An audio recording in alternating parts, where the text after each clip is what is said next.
Aucun océan, aucune mer ne borde le Burundi, mais un grand lac riche en poissons, le lac Tanganyika, apporte un tiers des protéines animales consommées par le pays. Ici au port de Rumongue, les pêcheurs prennent le large dès la nuit tombée.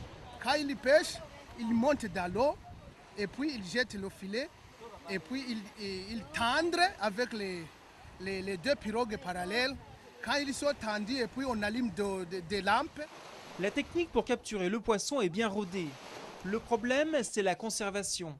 Quand le poisson arrive au port, il est parfois déjà pourri et si ce n'est pas le cas, il se détériore pendant le transport vers la capitale. Pour résoudre ce problème, la région Pays de la Loire et l'ambassade de France ont financé l'installation d'une machine à glace.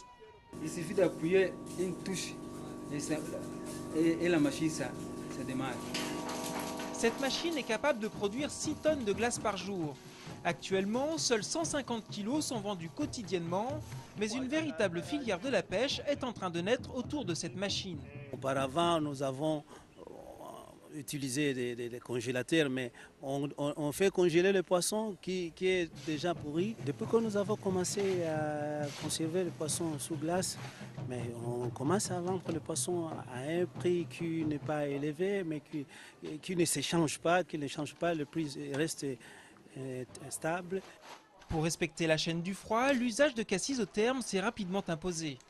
Du coup, la région a opté pour une solution qui privilégie le développement économique local. On a pris le pari de ne pas importer des caisses d'Europe ou d'Asie ou de n'importe où qui coûtent très cher et que les gens ne seront pas capables de remplacer une fois qu'elles seront usagées.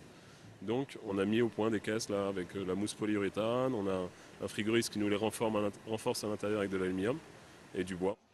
La filière de la pêche fait vivre environ 100 000 personnes au Burundi et peut-être bientôt un peu plus si cette activité continue de se développer.